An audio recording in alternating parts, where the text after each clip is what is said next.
अस्सलामुअलैकुम, सुबह खैर। कैसे हैं आप सब लोग? ठीक ठाक हैं और ठीक ठाक तो होंगे ही और मज़े में भी होंगे। तो जनाब कुछ लोग तो बड़े मज़े में हैं, लेकिन कुछ लोग जो हैं उनके साथ ये प्रॉब्लम है। आजकल कराची में जिस तरह से पूरे मुल्क में ही मौसम सर्द है और इस सर्द मौसम की वजह से जो है वो ये हालात हैं कि अब पूरे मुल्क में ही इस तरह की सिचुएशन है, इस तरह की सूरत हाल है कि लोगों को सर्दी है, नज़ला है, बुखार है और खांसी है। और इस वजह से जो है वो लोग काफ़ी ज़्यादा परेशान भी हैं। लोगों को सीने में जकड़न है, लोगों को सीने में जलन है, लोग जो हैं कंजेशन का शिकार हैं। और ये सब कुछ होता है मौसम की वजह से, क्योंकि मौसम इतना सर्द है और इसकी वजह से कहते हैं कि जी इन्फ्लुएंजा वायरस जो है वो भी है, लोगों को वायरल इन्फेक्शन भी है। और इसकी बुनियादी वजह ये है कि एक तो सर्द मौसम, फिर दूसरा पोल्यूशन। इतनी ज़्यादा पोल्यूशन है हमारे यहाँ पर कि हम परेशान हो जाते हैं कि हम कैसे जो है वो इस पोल्यूशन का सामना करें। अगर लाहौर की बात कर लें तो वहाँ पर जो है वो धुंध के डेरे हैं। फिर अगर कराची की बात करें तो यहाँ बहुत ज़्यादा पोल्यूशन है। तो जिन्ना हॉस्पिटल में इस हवाले से बहुत सारे जो हैं वो ऐसे केसेस रिपोर्ट हो रहे हैं, ऐसे लोग आ रहे हैं जिनको इस तरह की शिकायत है। और एक्चुअली ये भी बहुत ज़्यादा है कि लोग मिंगल आउट भी बहुत कर रहे हैं, गैदरिंग्स भी बहुत ज़्यादा जो है वो बढ़ गई हैं। इस वजह से जो है वो लोग इस तरह के वायरल इन्फेक्शन का शिकार हो रहे हैं। और बहुत सारे लोगों का ऐसा भी कहना है कि हमारी ज़बान का जो है ना वो टेस्ट चला गया है। अब अगर बहुत सारे लोगों की ज़बानों का टेस्ट चला गया है तो समहाउ ऐसा तो जो है वो कोरोना वायरस के दिनों में होता था, तो क्या कोरोना वायरस वापस आ रहा है? बहुत सारे लोग ये भी सवाल कर रहे हैं, क्योंकि ये जो इन्फेक्शन है ना ये उससे मिलता जुलता है। और अगर जेपीएमसी की बात मैं आपको बताऊं तो वहाँ पर भी इस तरह के बहुत सारे जो है वो केसेस जा रहे हैं जिनमें खांसी, नज़ला, कंजेशन और इस तरह की जो है वो शिकायत बरकरार हैं। तो आप लोगों ने छोटे बच्चों का बहुत ज़्यादा ख्याल रखना है। आप लोगों ने जो है वो छोटे बच्चों को बहुत ज़्यादा उनकी एहतियात करनी है। उनको अगर कोई बहुत पैदाइशी बच्चा है तो आपने उसको रैपिंग शीट जो है उसमें लपेटना है। और साथ साथ अगर वैक्सीन्स हैं आपके पास तो आप वैक्सीन्स भी लगवा सकते हैं। तो इससे इस सूरत हाल से आपने बचना है और इस सूरत हाल के हवाले से आपने जो है वो बहुत ज़्यादा अपनी केयर करनी है, क्योंकि अब ये जो इन्फेक्शंस है ना ये फैल रहे हैं और इससे बहुत सारे लोग जो हैं वो बीमार भी पड़ रहे हैं। तो ये तो सूरत हाल जो कि मैंने आपके साथ में शेयर की। अब कुछ बात कर लेते हैं हम कि मौसम की सूरत हाल की वजह से लोग बीमार तो पड़ रहे हैं, लेकिन जो लोग फ़िट हैं, हेल्दी हैं और अपनी सेहत का ख्याल रखते हैं और इस मौसम को एंजॉय करते हैं, उनके लिए आज मौसम का हाल कि आज हमारा मौसम जो है वो कैसा रहेगा। तो आज जो है हमारा मौसम कैसा रहेगा इस हवाले से मैं आपके साथ में जो है वो शेयर करती हूँ कि जी ज़बरदस्त मौसम है, पूरे मुल्क में सुहाना मौसम है। मुल्क के बेशतर इलाकों में मौसम सर्द और खुश, जबकि पहाड़ी इलाकों में शदीद सर्द रहने का इम्कान है। पंजाब के बेशतर अजला, बालाई सिंध और खैबर पख्तूनख्वा के मैदानी इलाकों में सुबह रात के औकात में दरमियानी से शदीद धुंध छाए रहने की तवक्को भी है। इसके अलावा इसी दौरान मगरबी बलूचिस्तान और बालाई खैबर पख्तूनख्वा में भी चंद मुकामात पर हल्की बारिश और बर्फ़बारी हो सकती है। और आप देख सकते हैं कि लोग जो है इस मौसम को कैसे एंजॉय कर रहे हैं और किस तरीके से जो है सेलिब्रेट कर रहे हैं, क्योंकि सर्दियाँ जो होती हैं ना, अगर स्पेशली कराची की बात करें तो हमारे यहाँ सर्दियाँ बहुत कम होती हैं, लेकिन अगर गिलगित बल्तिस्तान और दीगर मकामात की बात की जाए तो ज़बरदस्त होता है जी, क्योंकि उनके वहाँ पे सर्दी बहुत ज़्यादा होती है और मौसम जो होता है बहुत ज़बरदस्त रहता है। तो ये हमने आपको अपडेट किया आज मौसम के हवाले से कि मौसम की क्या सूरत हाल है। लेकिन आज दिन भर मौसम कैसा रहेगा ये जान लेते हैं। So here we go now. तो जनाब आज का मौसम कैसा रहेगा? आज 11 बजे रहेगा 20 सेंटीग्रेड, फिर 12 बजे होगा 21 सेंटीग्रेड, 1 बजे होगा 23 सेंटीग्रेड और 2 बजे 25 सेंटीग्रेड जो है वो मौसम रहेगा। और ये सूरत हाल जो है वो हमने आपके साथ में शेयर की। और अब अगर थोड़ी सा बात करते हैं ना, क्योंकि हम जब सिटी अपडेट्स दे रहे होते हैं ना आपको, तो हम लोगों को भी ये होता है कि आपको जल्दी जल्दी से जो है वो सिटी अपडेट्स दी जाए, आपको बताया जाए कि कहाँ क्या चल रहा है। ट्रैफिक की अगर मैं बात करूँ तो ट्रैफिक की सूरत हाल आज ओवरऑल यूजुअली मामूल के मुताबिक ही रहेगी, क्योंकि उसमें किसी किस्म की आज जो है वो कभी होता है कि आपको SOP जारी कर दी जाती है कि कोई फला जगह पर इवेंट है या फला जगह पर कोई और इशू है, तो वो आपको बता दिया जाता है कि ट्रैफिक की क्या सूरत हाल रहेगी। लेकिन आज ट्रैफिक जो है वो मामूल के मुताबिक ही रहेगा, किसी किस्म की कोई SOP जारी नहीं की गई है। हाँ अलबत्ता अब कल से अगर कोई इवेंट होगा या कभी कोई बड़ा इवेंट होता है तो डेफिनेटली फिर आपको बताया जाता है कि ट्रैफिक की सूरत हाल क्या रहेगी। नाउ अभी सिटी अपडेट्स में हम बढ़ते हैं जनाब फ़्लाइट्स की जानिब। और फ़्लाइट्स में जो है बहुत सारे लोग जब बुकिंग करा रहे होते हैं और फिर जब उनकी फ़्लाइट जो है वो कैंसिल हो रही होती है, तो डेफ़िनेटली इस सूरत हाल में जो है वो परेशानी का सामना तो करना पड़ता है। लेकिन हम आपको बता देते हैं कि जनाब कौन सी परवाज़ कहाँ से जा रही है और कहाँ से वापस आएगी जनाब। तो तकनीकी और ऑपरेशनल वजूहात के बायस आज कराची से रवाना होने वाली 9 परवाज़ें ऐसी हैं जो कि मनसूख कर दी गई। कराची से इस्लामाबाद सीरीन एयर की परवाज़ ER 502 504 मनसूख कर दी गई। कराची से लाहौर सीरीन एयर की परवाज़ ER 522 524 मनसूख, जबकि कराची से इस्लामाबाद एयर ब्लू की परवाज़ PA 200 मनसूख। अच्छा, कराची से जो इस्लामाबाद PIA की परवाज़ है PK 340 370 ये मनसूख है। कराची से बीजिंग एयर चाइना की परवाज़ CA 946 मनसूख है। कराची से दुबई एमिरेट्स की परवाज़ EK 609 ये भी मनसूख कर दी गई है। तो ये तो जनाब आज मैंने आपके साथ में शेयर किया कि क्या सूरत हाल है। और अब क्या रह गया है सिटी अपडेट्स में, अब रह गया है रेलवे। तो जनाब ट्रेन जो होती है ना, वैसे ट्रेन का सफ़र मुझे बड़ा ज़बरदस्त लगता है, ट्रस्ट मी। ट्रेन का जो सफ़र होता है ना वो बड़ा ज़बरदस्त होता है, क्योंकि ट्रेन में जब आप जा रहे होते हैं तो एक्चुअल में ना आप अपने सारे जो एरियाज़ हैं, जो आप सराउंडिंग है, आपका मुल्क है, आपका पाकिस्तान है, आपका प्यारा पाकिस्तान है, और इसके जो प्यारे प्यारे एरियाज़ होते हैं वो आप बगौर देखते हुए जाते हैं और आपको पता लग रहा होता है कि भाई मेरे मुल्क के जो मनाजिर हैं वो कितने हसीन है, मेरे मुल्क में जो है वो क्या क्या चीज़ें हैं, और जो रियलिटी है आपको रेलवे की वो सारी पता लग रही होती है। और ट्रेनों की जो आमदोरफ्त होती है आपको वो भी पता चल रही होती है कि जी किस तरह की जो है वो आज ट्रेन की आमदोरफ्त है, क्या जो है आमदोरफ्त रहेगी। तो आज ट्रेन के हवाले से अगर मैं आपके साथ में शेयर करूं तो भाई आज जो है मामूल के मुताबिक ये है सारा सिनेरियो, और आज जो है किसी किस्म की इस हवाले से कोई SOP जारी नहीं की गई है, और इसी हवाले से जो है वो हमने आपको अपडेट किया कि भाई क्या क्या सिनेरियो रहता है। और अब वापस आते हैं और थोड़ी सी बात करते हैं हम कि जनाब रेल के हवाले से हमने आपको बताया कि ऐसी कोई ताख़ीर नहीं होने जा रही आज, बट करेंसी रेट्स क्या रहेंगे, करेंसी रेट्स जल्दी से जान लेते हैं। So here we go now. अच्छा जी, माल के हाल में आज हमारे पास है Australian dollar 175 and we have Canadian dollar 197, फिर हमारे पास यूरो है 290, कुवैती दिनार है 905 पर। And what next is coming. So अब हमारे पास आ गया UK पाउंड 345, सऊदी रियाल 74, फिर स्विस फ्रैंक हमारे पास 306 और US डॉलर 281 पर जो है वो वापस आ गया है। और फिर इसके बाद अब जल्दी से हम चलेंगे और आपको बताते हैं कि अगर आप ख़रीदना चाहते हैं सोना और सोने के प्राइसेस जानना चाहते हैं तो डेफिनेटली आपको हम बताएंगे कि सोने के क्या प्राइस हैं। तो सोने की कीमतों में हो गया है इजाफा। कल तो कमी देखने में आई थी बट आज हो गया इजाफा, एंड फ़ी तोला सोना जो है वो 1400 रुपये के इजाफे के बाद 2,82,200 रुपये का हो गया है। 10 ग्राम सोना 1200 रुपये के इजाफे के बाद 2,41,941 रुपये का हो गया। आलमी मार्केट में सोना $13 के इजाफे से $2,703 फी ऑन्स तक पहुंच गया है, जबकि चांदी की कीमत आपके साथ शेयर करते हैं कि 1 तोला चांदी 84 रुपये के इजाफे के बाद 3,433 रुपये की हो गई है। तो ये मैंने आपके साथ में जो है वो प्राइस शेयर किए सोने के। अब कुछ खाना पकाने की भी बातें कर लेते हैं जनाब, दालें शालें खाना वाना। अच्छा, वैसे जिन्होंने आज दाल बनानी है वो आज कौन सी दाल बनाएंगे? चने की दाल, काली दाल, मसूर की दाल। लेकिन पहले रेट तो सुन लीजिए। तो दालों के रेट मैं आपके साथ में शेयर करती हूँ कि भाई दालों के जो रेट्स हैं उसमें क्या प्राइस जो हैं वो हैं और क्या प्राइस रहने वाले हैं। और आज आपने जाके ज़ाहिर कमिश्नर कराची के रेट्स के मुताबिक तो आपने दालें लेनी नहीं है, आपने तो उसी मुताबिक दालें लेनी है जिस मुताबिक आपको दुकानदार दे रहा है।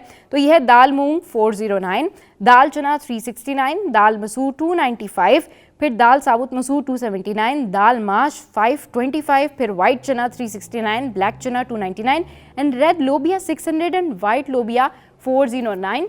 तो ये तो जो है मैंने आपके साथ में शेयर की, क्योंकि बहुत सारी ख़वातीन जो हैं इस बारे में बात कर रही होती हैं कि भाई चिकन तो बनानी है लेकिन क्या चिकन कोरमा बनाना है, फिर चिकन बिरयानी बनानी है, नहीं है बनाना क्या है। अच्छा, चिकन दाल भी होती है। वैसे ना आज मेरी अम्मी को भी बहुत सारे आइडियाज़ मिल गए होंगे और अम्मी भी समझ रही होंगी कि भाई आज घर में क्या बनाना है। तो जनाब साथ साथ हमने आपके साथ ये तमाम तर चीज़ें शेयर की।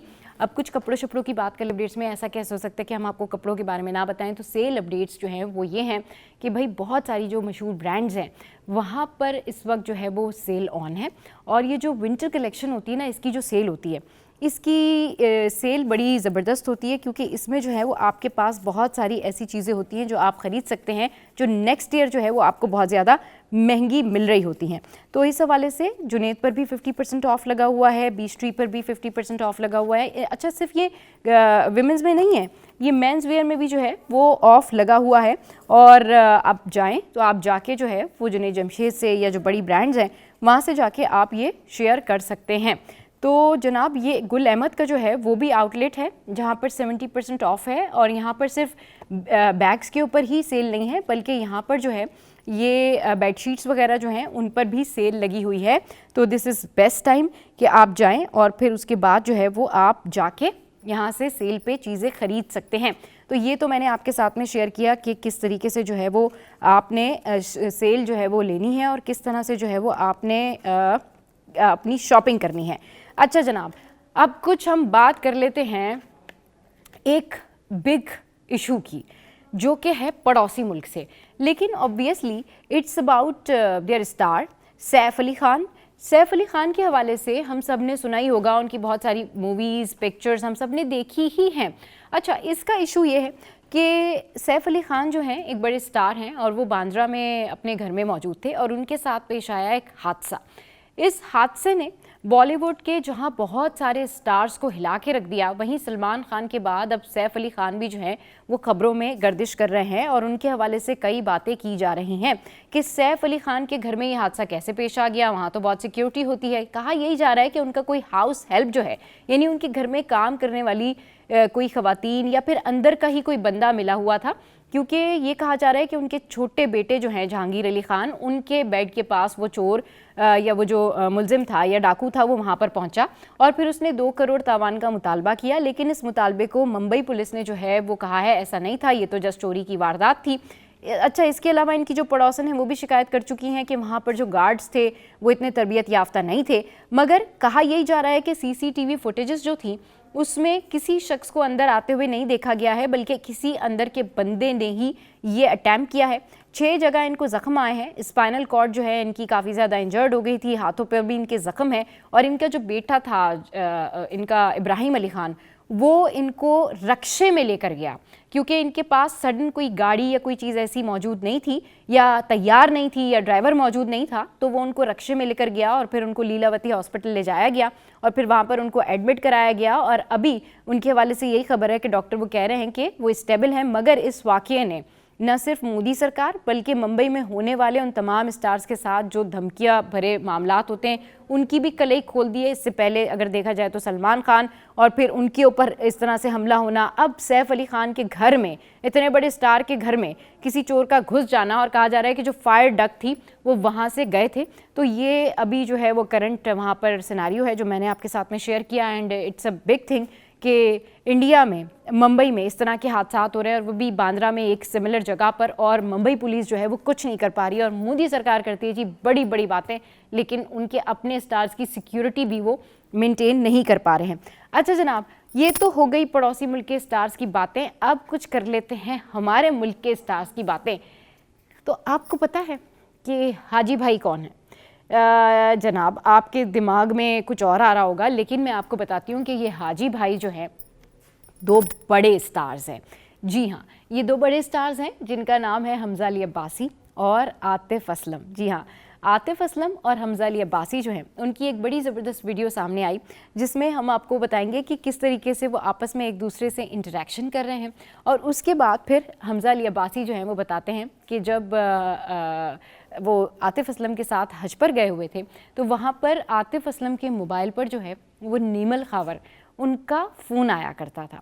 और फिर उसके बाद वो वहाँ पर उनको बताती थी कि क्या शादी की तैयारियाँ करनी है। और बहुत से लोगों ने देखा होगा कि हमजा अली अब्बासी जो है अपनी शादी में गंजे हुए थे और बहुत सारे लोगों ने ना क्रिटिसाइज़ भी किया था कि ये क्या, इतना बड़ा स्टार है, इतनी सादगी से इसने तो शादी कर ली है और ये तो गंजा भी हुआ हुआ है, ऐसे तो कोई शशके भी नहीं किए, कोई फैशन भी नहीं किया हुआ, मतलब you know he is Hamza Ali Abbasi. और कैसे हो सकता है कि इतनी सादगी से उन्होंने शादी की। वो हज से वापस आए थे और फिर उन्होंने बताया कि किस तरह से आतिफ असलम ने हमज़ा अली अब्बासी की जो है वो वहाँ पर हेल्प की और उनको जो है वो स्लीपर्स भी दिए एंड ऑल। तो वो बड़ी एक अच्छी वीडियो है जिसमें नेमल खावर जो हैं वो गुनगुना भी रही हैं आतिफ असलम का सॉन्ग। तो ये वीडियो जो है बहुत ज़्यादा वायरल हो रही है।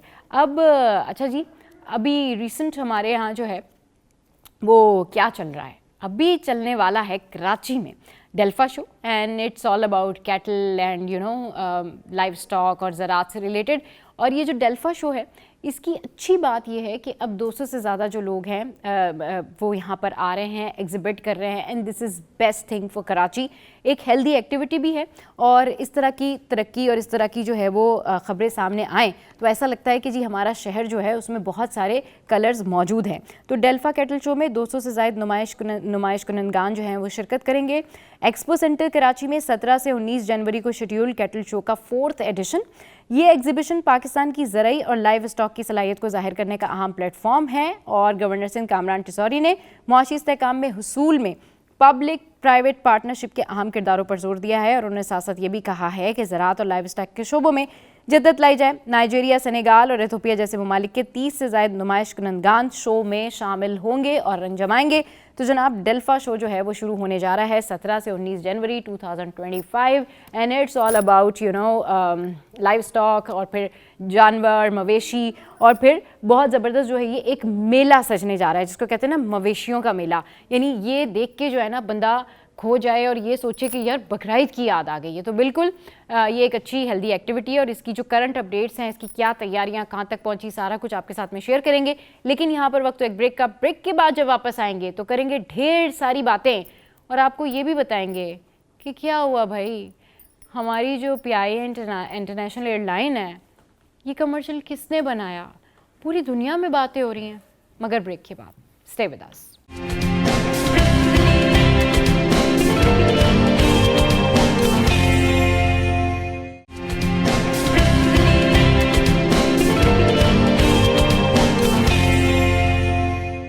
Welcome back. तो जनाब सीनियर रिपोर्टर्स ने हमें ज्वाइन किया है, लेकिन टॉप स्टोरी पर जाने से पहले जो है वो एक वायरल वीडियो आपके साथ में शेयर करते हैं। और ये वायरल वीडियो है जनाब, आपने गैस करना है कि हाजी भाई कौन है। वैसे जब आप ये वीडियो देखेंगे तो आपको पता ही चल जाएगा कि भाई हाजी भाई कौन है। अब आपके जहन में ना पता नहीं क्या क्या चल रहा होगा, लेकिन ये हैं स्टार्स, एक है एक्टर और एक है सिंगर, लेकिन ये है हाजी भाई। वो कैसे, ये वीडियो में जानिए। तो जनाब आपने जान लिया कि ये हाजी भाई कौन थे और ये जो वीडियो है ये न सिर्फ पाकिस्तान बल्कि इंडिया में भी बहुत ज़्यादा मशहूर हो रही है, बहुत पसंद की जा रही है क्योंकि ये दो बड़े स्टार्स जो हैं हमारे इस वक्त मौजूद हैं।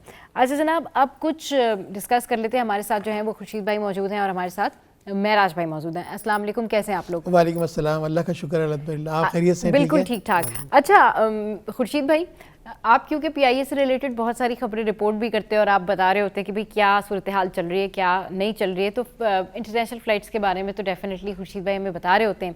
लेकिन ये जो इंटरनेशनल न्यूज़ पॉपअप हुई हुई है पूरी दुनिया में, ये एक्चुअली हुआ क्या? मतलब हमारी जो एडवर्टाइजिंग एजेंसीज़ हैं वो मतलब जब कमर्शियल बनाती हैं या कमर्शियल जो फाइनली पोर्ट्रे कर रही होती है सब जगह, क्या वो पहले दिखाती नहीं, किसी को फॉलो ऑन नहीं करती? पहले इसके ऊपर जो है ना वो एक आपको दिखाते हैं कि शरी रहमान ने क्या गुफ्तगू की है, हमारे पॉलिटिशियंस जो है इसके ऊपर क्या रिएक्शन दे रहे हैं, फिर खुर्शीद भाई से जो है और महराज भाई से इस पर बात करेंगे।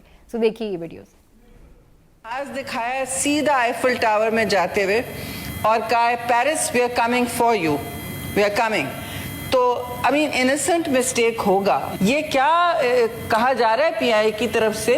तो मैं पूछना चाहती हूँ कौन ये एडवर्टाइजिंग एजेंसी है और कौन है जो जिम्मेदार एहलकार जिन्होंने इस तरह का इश्तिहार डाला? जहाज दिखाया सीधा आईफिल टावर में जाते हुए। तो जनाब आपने देखा, और ये जो इश्तहार है यानी जो PIA का इश्तहार है इसको आपने भी देखा होगा खुर्शीद भाई, मतलब इतनी बड़ी नेग्लिजेंस।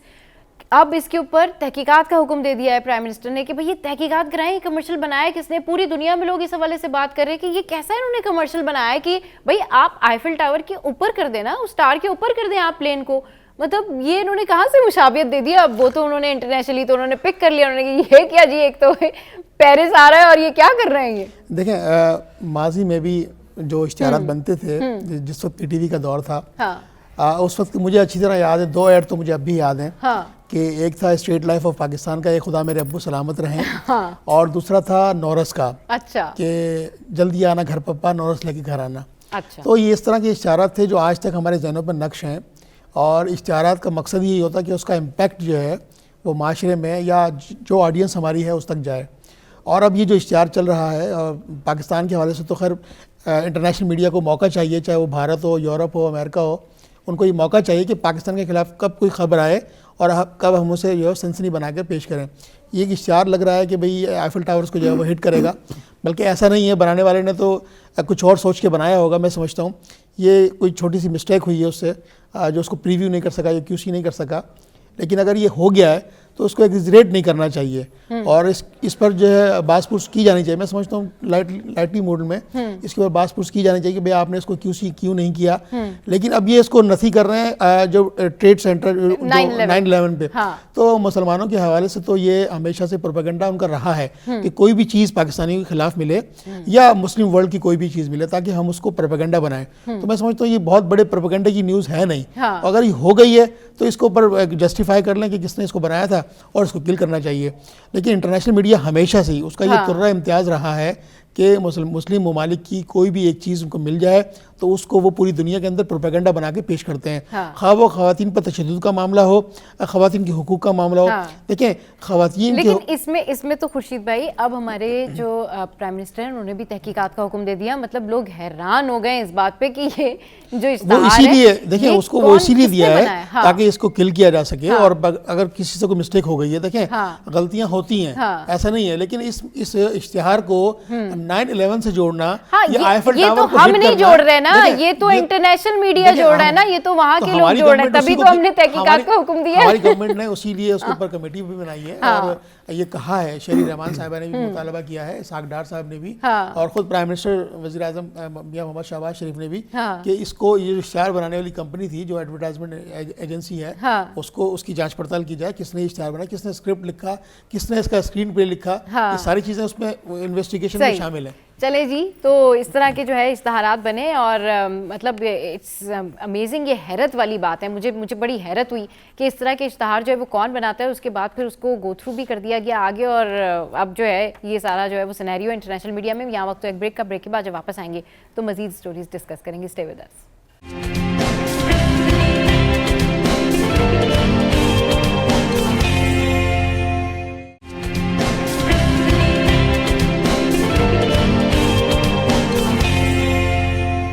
Welcome back. तो जनाब हमारे साथ हमारे सीनियर रिपोर्टर्स मौजूद हैं, और जिस तरीके से अभी हमने आपको बताया कि ये सारा सिनेरियो हुआ PIO में, वहीं एक और न्यूज़ भी जो है वो मैं आपके साथ में शेयर करती हूँ, और अफसोसनाक खबर है। अब इसको अफसोसनाक कहें या फिर लोगों की नेग्लिजेंस कहें या फिर किस तरह लोगों को समझाया जाए, मतलब मैंने तकरीबन कोई इस 15 से 20 दिन के अंदर ना कोई दूसरी या तीसरी स्टोरी ये दोबारा से मुझे करनी पड़ी है, लेकिन लोग नहीं समझते और इस तरह के हादसात और वाक़यात सामने आते हैं। ये मराकश में भी कश्ती हादसा हुआ है जिसमें 44 पाकिस्तानियों समेत 50 तारकीन वतन जो हैं वो जाँ बहक हो गए। मेराज भाई, आप इसके ऊपर इससे पहले भी आप बात कर चुके हैं, ये क्या सिलसिला है, एक के बाद एक इस तरह से खबरें सामने आना?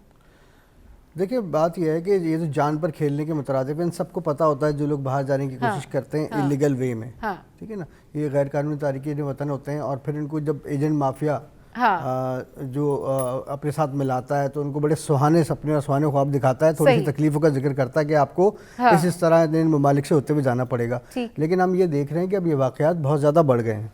अच्छा, इससे पहले वाक़यात इतने रिपोर्ट नहीं होते थे, अब हम देख रहे हैं हर महीने में, 2 महीने में, 3 महीने में ऐसा एक दिलखराश वाक़या जब पेश आता है और फिर ज़ाहिर रिपोर्ट भी होता है। तो इसमें हमने पहले भी इसी प्रोग्राम में हमारी बात हुई थी, तो हमने ये कहा था कि भाई अगर आपने सफ़र करना है या बैरून मुल्क जाके मुलाजमत करनी है तो उसके लिए जो है राइट वेज भी मौजूद है ना भाई, सीधा रास्ता भी मौजूद है। तो इसके बावजूद हम इतना जो है पुरखतर रास्ता और फिर उसके बाद रकम भी बहुत बड़ी दी हुई होती है। सही। ये सब चीज़ें हम लोग जो है सेलेक्ट करते हैं, तो ये नहीं करना चाहिए हमें। अपना नहीं तो कम से कम अपनी फैमिली का ज़रूर सोचना चाहिए। सही। वो दौर थे पहले, किसी कोई आज से 40 साल पहले, 35 साल पहले, कि इस तरह से लोग जो है दूसरे ममालिक में बाहिफाजत चले जाया करते थे। लेकिन अब नहीं है वो दौर। हर जगह डिजिटल मामलात हैं और कड़ी निगरानी है। खाली पाकिस्तान की तरह की मामला थोड़ी है कि यहाँ पर निगरानी के मामला तो ऐसे हैं कि कुछ भी हो जाता है जो बाद में फिर देखी जाती है। कहते हैं पानी, जो कश्ती थी ना, उसको पानी में खड़ा कर दिया और लोगों को कहा कि इतने इतने पैसे लेकर आओ वरना ये कश्ती यहाँ से चलेंगी नहीं। मतलब ये सारे मामलात फेस करते हुए वो लोग आ रहे थे। और अभी आप जो बात कर रहे हैं ना, ये कौन से दौर के लोग हैं भाई जो ये रास्ता इख्तियार करते हैं? मतलब ऐसी क्या मुसीबत पड़ गई है कि आप इस तरीके से गैर कानूनी तौर पे कश्तियों में बैठ के अपनी जानों से खेल के जा रहे हैं? ये तो कोई सेंस नहीं प्रिवेल करता ना। ये कौन लोग हैं? ये इनको क्या खुद मतलब सोचना कौन चाहिए सी ना। इनके दिमाग में कौन सा ब्रेन वॉश कर देते कि भाई जाके कोई नहरें बह जाएंगी दौलत की, क्या हो जाएगा? देखिए, इनके लिए तो एक सिंपल सा मैसेज है, जो भी सुनने वाले हों, हालात हमारे यहाँ ठीक है, अच्छे नहीं है, ठीक है, महंगाई ने हमें बेहाल कर रखा है और आगे अच्छा मुस्तकबिल में नज़र नहीं आ रहा। लेकिन मैसेज तो ये देना चाहिए हमें भी कि भाई हालात कैसे भी हों, आपने उसका मुकाबला करना है। अपनी जान को जोखिम में डालकर आप सफ़र करने जा रहे हैं और पीछे आप अपनी ज़मीन बेचकर, अपना जेवर बेचकर, अपने कीमती अशिया बेचकर जा रहे हैं, पैसा भी खर्च कर रहे हैं, तो कम से कम खुदारा इतना ज़रा ख्याल करें, क्योंकि आप तो चले गए लेकिन आपके पीछे जो आपकी पूरी फैमिली है, उसने सफ़र करना है, आपका दुख उसने सहना है। अब इनमें से जो लोग हैं, अच्छा इनमें से कुछ गिरफ्तार भी होते हैं, जो गिरफ्तार होते हैं उनको डिपोर्ट किया जाता है, जो डिपोर्ट होते हैं तो यहाँ आने के बाद फिर जेल जाते हैं वो, क्योंकि एफआईआर उनको अरेस्ट कर लेता है, उनके पास डॉक्यूमेंटेशन होती नहीं है कोई, तो उनके लिए तो यहाँ से निकलने से लेकर वापसी तक के रास्ते इतने वापस आने पुरखतर के हैं। लिए भी मसले मसाइल बहुत सारे हैं। ठीक है जी, यहाँ पर वक्त एक ब्रेक का। ब्रेक के बाद जब वापस आएंगे तो फिर एक और टॉप स्टोरी आपके साथ में शेयर करेंगे। स्टे विद अस।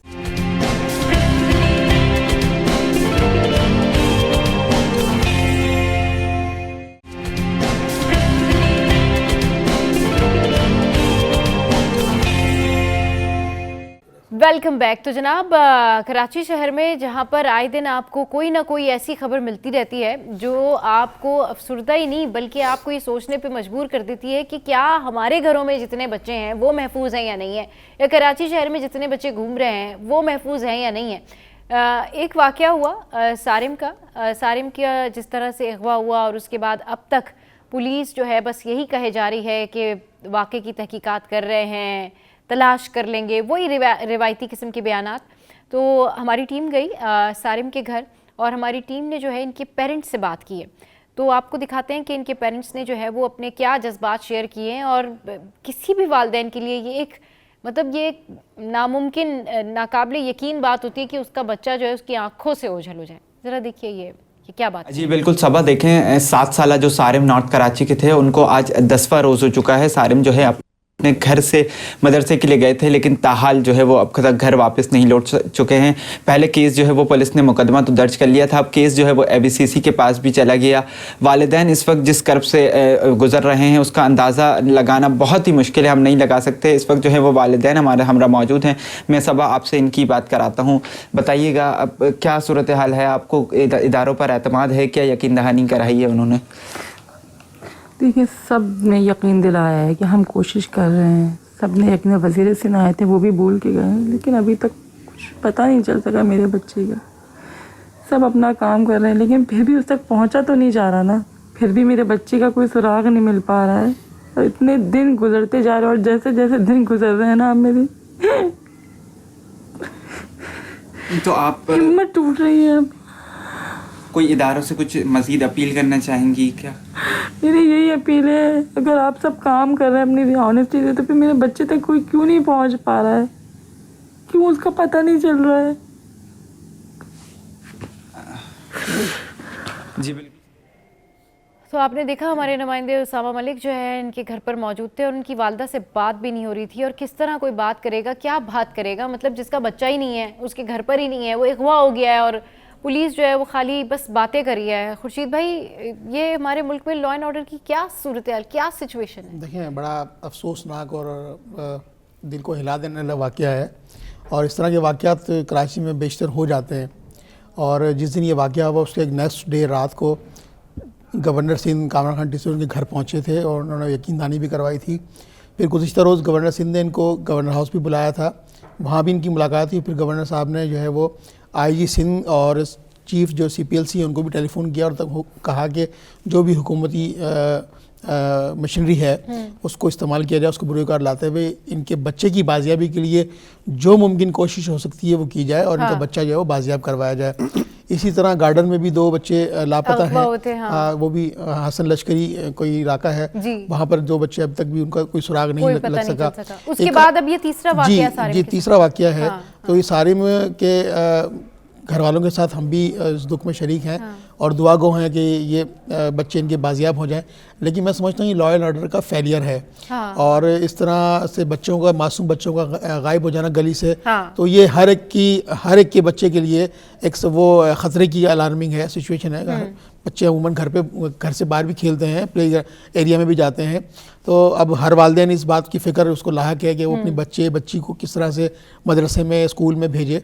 तो पुलिस को और जो कानून नाफिज करने वाले इदारे में हम समझते हैं उनसे हमारी ये गुजारिश भी है, इल्तमास भी है कि वो इनके बच्चे की बाजियाबी के लिए और जो दीगर बच्चे घर से गायब हैं, बाहर गली में खेल रहे थे, तो उनकी बाजियाबी के लिए जो मुमकिन कोशिश हो सकती है, क्योंकि ये बच्चे हम सब के बच्चे हैं ना, ये अकेले उनके नहीं है। कितना प्यारा सा बच्चा है वो, 7 साल बच्चा। महराज भाई क्यों नहीं हमारी पुलिस तलाश कर पा रही? क्या ऐसा हो गया मतलब कि एक बच्चा तलाश नहीं किया जा रहा इस शहर कायद में? बहुत ही अफसोस का मुकाम है और मैं ये कहूँगा तो इसमें कोई गलत नहीं होगा कि कराची की पुलिस जो है वो हमें नाकाम नज़र आती है। क्योंकि देखिए अगर किसी ने कोई पैसे का मुतालबा करना होता या कोई होता है ना कि अगवा बराए तावान, तो फिर वो अब तक सामने आ चुका होता है। रैंडम बच्चा गायब हुआ है तो किसी ने किस मकसद के लिए गायब किया, बच्चे को उठा लिया, कोई ढूंढ ही नहीं पा रही पुलिस। देखिए पुलिस का फेलियर है ये। बात यह है कि 10 रोज़ में 3 वाक़यात कराची में ऐसे रिपोर्ट हुए। एक सारिम बच्चा है जो कि लापता हुआ, मदरसे गया, मदरसे से वापसी पर उसका कोई सुराग नहीं मिल सका। भाई घर आ गया उसका, लेकिन वो घर नहीं आ सका। हैरत की बात यह कि जदीद टेक्नोलॉजी का इस्तेमाल कर रही है पुलिस। CPLC जैसा बड़ा इदारा आपके साथ मौजूद है।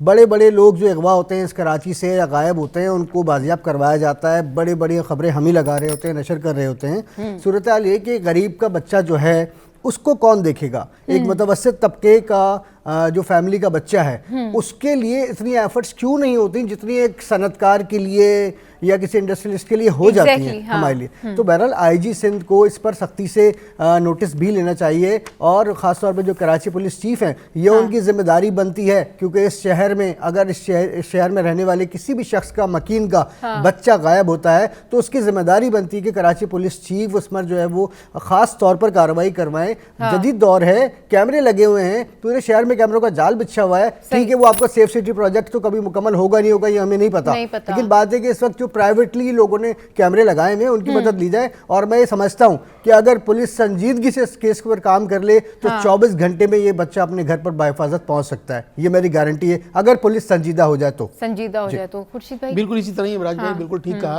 कि अगर पुलिस संजीदगी से इसके ऊपर कोई ठोस हिकमत अमली बनाकर रेड्स करे मुख्तलिफ एरियाज में, तो पुलिस से बचकर कुछ नहीं हो सकता।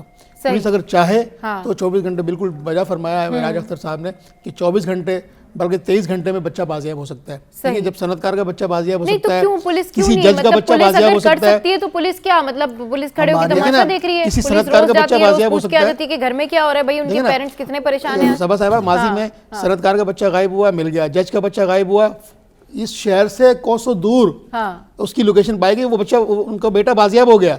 एक साबिक चीफ जस्टिस थे, उनका बेटा इसी तरह गायब हुआ और मिल गया। तो भाई जब उनके बच्चे मिल सकते हैं, शहर से बाहर दूर दराज इलाकों से आप रिकवर करके ला सकते हैं, तो ये तो कराची का एक मासूम बच्चा है ना, खुदारा खौफ करें यार। बिल्कुल ठीक कह रहे हैं। चलिए बहुत शुक्रिया खुर्शीद भाई और महराज भाई इस वक्त हमारे साथ मौजूद थे। और अलमिया है ये हमारे मुल्क का, हमारे शहर कायद का ये अलमिया है कि अगर पुलिस हमारी एक्टिव हो जाए ना, थोड़ी सी मुतारिक हो जाए, तो ये क्राइम रेट जो है कम हो जाए, नीचे आ जाए। खैर यहाँ वक्त तो एक ब्रेक का, ब्रेक के बाद जब वापस आएंगे तो एक और बिग स्टोरी जो है वो आपके साथ में डिस्कस करेंगे। Stay with us, keep watching city at 10।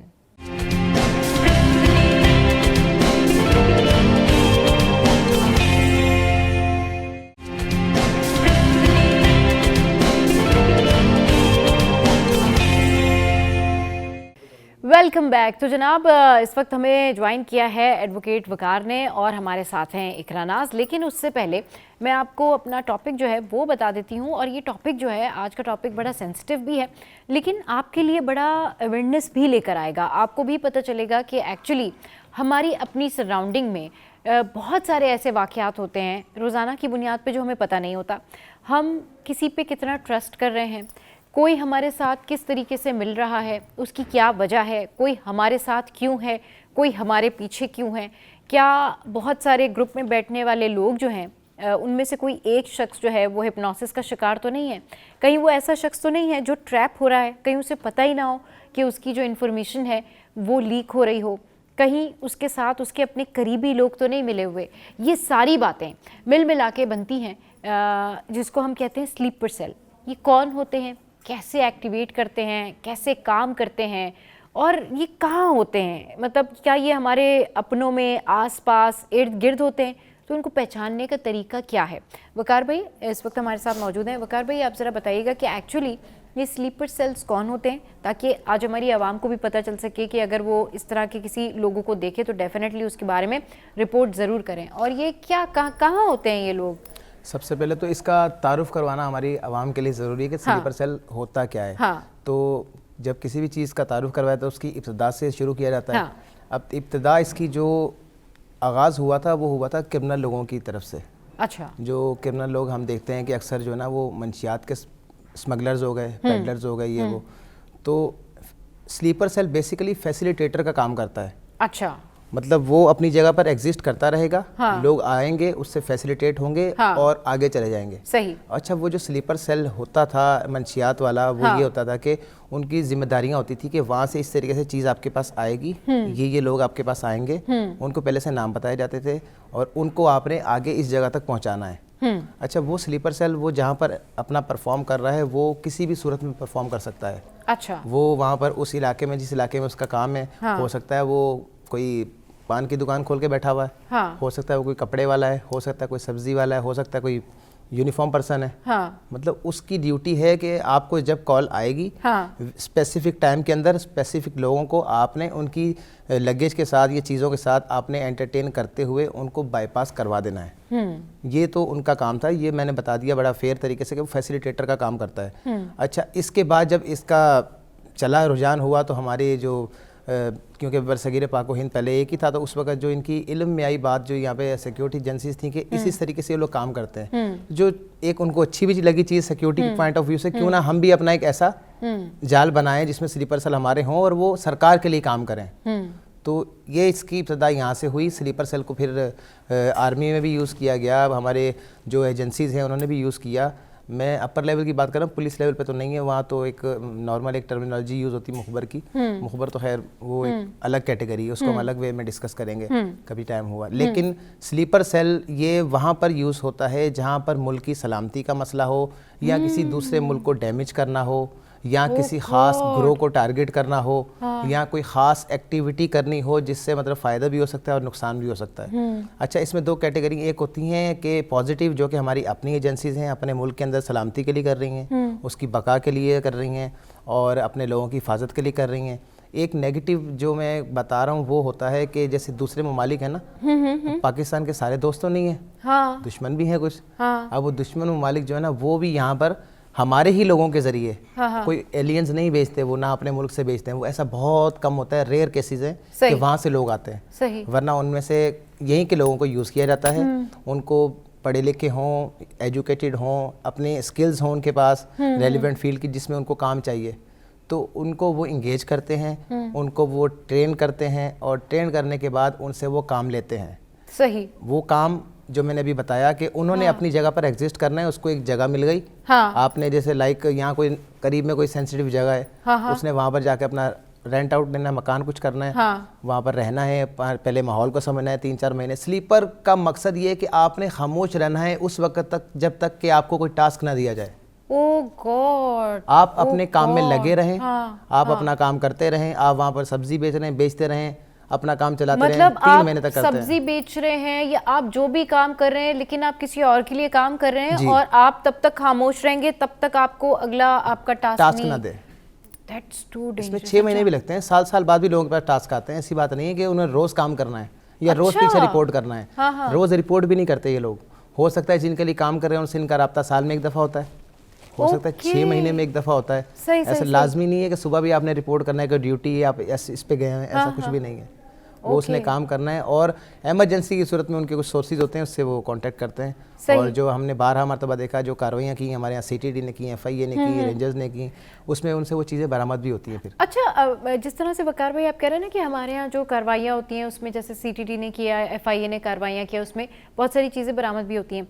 तो ये जो लोग होते हैं जो इनके हत्थे चढ़ जाते हैं, मैं तो ये कहूँगी ना, जिनकी ये ब्रेन बिल्डिंग करते हैं, जिनको ये ट्रेन करते हैं या जो इनका ट्रेनर होता है, जो ट्रेन कर रहा होता है ये सारी चीज़ें, इकरा ये आपसे मैं पूछना चाहूँगी कि एक्चुअली ये ऐसा क्या बताते हैं लोगों को, क्या मतलब कोई लालच दे देते हैं कि भाई पता नहीं ज़िंदगी पैसों में पता नहीं क्या हो जाएगी, ऐसा क्या लालच देते हैं, ऐसा क्या ट्रेनिंग होती है, क्या कोई, जैसे अभी पिछले वाले शो में हम हिप्नोसिस की बात कर रहे थे, कौन सी ट्रिक होती है कि लोग इनके झांसे में आ जाते हैं?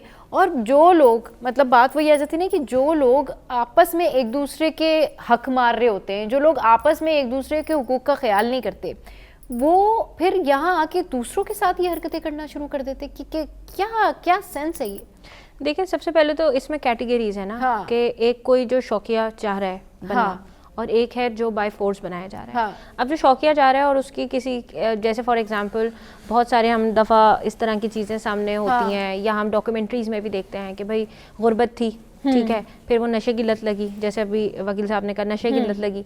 अब वो नशे से आगे उन्हें समझ आ गया, अच्छा ये बाय क्या कह सकते हैं, इसकी PR है, ठीक है, माइंड जो है ना इसका थोड़ा सा वीकर साइड पे है, इमोशनली ये जो है वो वीकर साइड पे है, तो हम इसको आराम से ट्रेन कर सकते हैं। जैसे हमने हिप्नोसिस की बात की थी कि हमें पता होता है भाई ये लॉजिकल माइंड है या इलॉजिकल माइंड है, इसे हम किस तरीके से, कितना टाइम लगेगा, तो उसकी पूरी ट्रेनिंग होती है, वो उससे पहले से डिटेक्ट करते हैं। इलॉजिकल माइंड होता है ना, वो ज्यादा जल्दी झांसे में आ जाते हैं, वो ज्यादा जल्दी इलॉजिकल माइंड होता है ना, जो वो क्योंकि उनको ज़ाहिर सोचते समझते तो है नहीं, वो कहते हो कि जी इस काम कितने पैसे मिल रहे हैं मुझे, अच्छा ये हो रहा है, तो वो जल्दी से जो है ना वो झांसे में आ जाते हैं और उसके बाद वो ट्रैप हो जाते हैं, फिर वो यूज होना शुरू होता है, फिर उनका ब्रेन वॉश इस तरीके से किया जाता है कि उन्हें जिस तरह अभी हमने बात की टास्क दिए जाते हैं, और टास्क से पहले उनकी बाकायदा पूरी ट्रेनिंग्स होती हैं। उस ट्रेनिंग के भी डिफरेंट मरहले होते हैं, जिसके अंदर से पहला मरहला होता है, फिर उसके अंदर से कुछ लोग जो हैं वो ट्रेन होकर आगे जाते हैं। सेकंड मरहला जरा उससे ज्यादा हाई पीक पे होता है, तो वो फिर उसमें से कुछ ड्रॉप डाउन हो जाते हैं कि भाई ये अब थर्ड मरहले की ट्रेनिंग नहीं ले सकते, इनको यहीं से हमें जो है ना वो एलिमिनेट करना है। फिर वो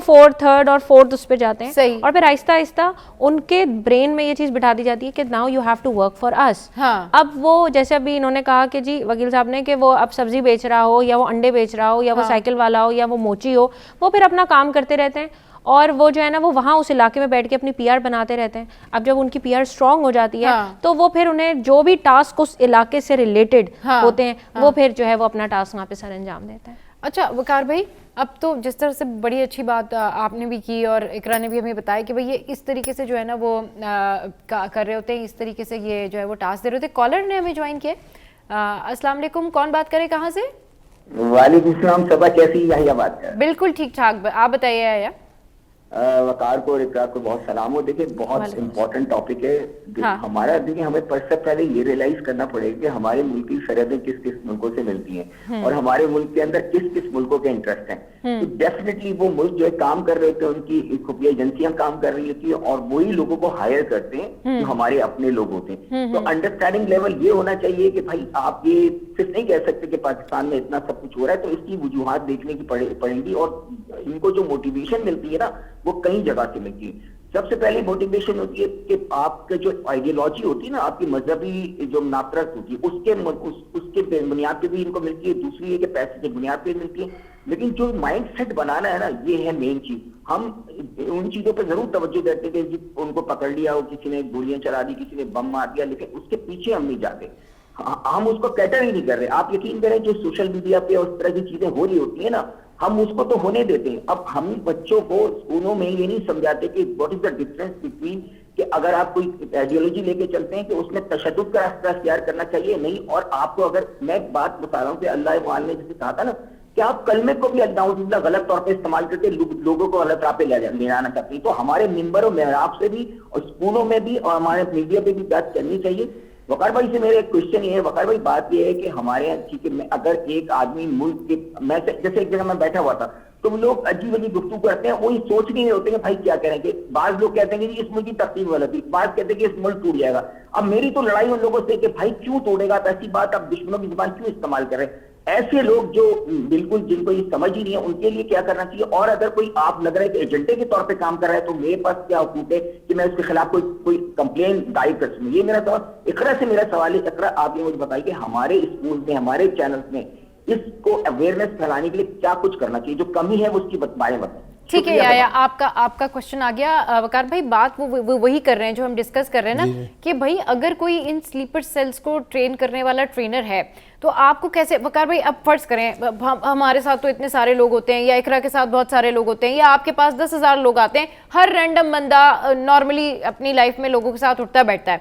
अब अगर उसको पता चले कि भाई उसका सबसे करीबी शख्स ही कोई उस चीज़ के अंदर इन्वॉल्व है, तो ये तो फिर जज बंदा पहचानेगा कैसे? वो तो जब तक बात खुलेगी नहीं या पता ही नहीं चलेगा तो पता ही नहीं चलता। पहचानने का क्या तरीका होता है वैसे? इसमें जब सबसे पहले आपने क्वेश्चन किया था इकरा से कि आप ये बताएं कि इसमें लोग जो ना वो इलॉजिकल माइंड की आपने बात की ना, ये तो हो गई इलॉजिकल माइंड की कि वो जल्दी ट्रैप हो जाते हैं अपने इमोशन के जरिए, जैसे याया ने बताया मजहबी मुनाफरत के जरिए, जो उसका पॉइंट ऑफ अट्रैक्शन है वहाँ से उसको अट्रैक्ट कर लिया जाता है। लेकिन बंदों को पता इसलिए नहीं चलता, लाइक मैं अभी इलॉजिकल माइंड की बात होगी, मैं अभी किसी लॉजिकल माइंड की अगर मिसाल दूंगा आपको कि बहुत ही समझदार बंदा है, अपनी फील्ड में एक्सपर्ट है और बहुत दानिश्वर है, उसको जब हम देखते हैं कि वो इन लोगों का आलाकार बना हुआ है तो उस पर हमारे दिमाग में ये सवाल आता है कि ये कैसे फंस गया इस चक्कर में, ये तो बड़ा पढ़ा लिखा और बड़ा स्किल्स वाला है। That's the point. आप यकीन नहीं कर पाते कि ये बंदा ये काम कैसे कर सकता है, ये तो बड़ा पढ़ा लिखा है। हाँ, उसके पीछे रीजन ये है, अब उनको पता है कि मेरी जो एक ज्यादा इंटरेस्ट है मेरा ना, वो मेरा स्टडी से है, मैं स्टडी को जरा अहमियत देता हूँ, तो वो मुझे उस हिसाब से डील करेंगे।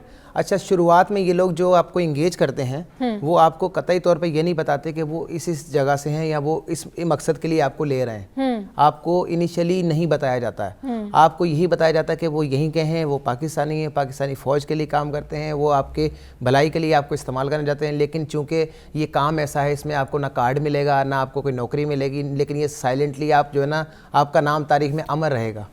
ठीक है, आप साइलेंट वॉरियर हो हमारे, आपको हम इस काम के लिए इंगेज कर रहे हैं। बंदे को नहीं समझ आती, बंदा बोलता है वाकई में। अच्छा, एक बैरियर जो हमारे लोगों के जहन के अंदर है ना, जो हम देखते हैं एक अफसानवी कहानियाँ होती हैं कि वो वहाँ गए, उसने ऑपरेशन किया, बड़ा कामयाबी से वापस आ गया। अब लोगों के जहन में वो ये होता है कि यार ये चीज़ें होती तो ऐसा ही हैं। ठीक है, अब ये जो बंदा बात कर रहा है, चीज़ें तो बिल्कुल सिमिलर है, मैच कर रही हैं कि ना इनकी कोई एम्प्लॉय कार्ड होता है, ना इनका कोई वो सिस्टम है, ना इनकी रिक्रूटमेंट होती है बाकायदा इस तरीके से। वो ऐसे ही होता है कि जिससे जो काम लेना है उसको दे दिया, टेम्परेरी चीजें दे देते होंगे खुश करने के लिए। खुश करने के अलावा वो आपको कतई तौर पे, जैसे मैंने बताया, वो नहीं बताएंगे कि वो किसके लिए काम कर रहे हैं, उनके मकासद क्या हैं। वो आपसे अगर कोई काम करवा रहे हैं तो उसके पीछे वो आपका मकसद आपको नहीं बताएंगे कि हम इससे क्या मकसद ले रहे हैं। आप उसका दूसरा माने बताएंगे, उसके नज़दीक दूसरा माने होगा उसका। अच्छा, मतलब आपको कुछ और बताया जाएगा, किसी और को कुछ और बताया हमने ये देखा कि जब गिरफ्तार होते हैं लोग, वो उनसे तफ्तीश के मरहले गुजरते हैं। कुछ तो होते हैं कि जो मतलब एट अ टाइम या तो वो सुसाइड कर लेते हैं या वो मतलब वो मार दिए जाते हैं। तो चलिए ये डिस्कशन ना यहीं से कंटिन्यू करते हैं शो में, या वक्त तो एक ब्रेक के बाद वापस आएंगे तो दोबारा इस डिस्कशन को कंटिन्यू करेंगे। आपने कहीं नहीं जाना, स्टे विद अस।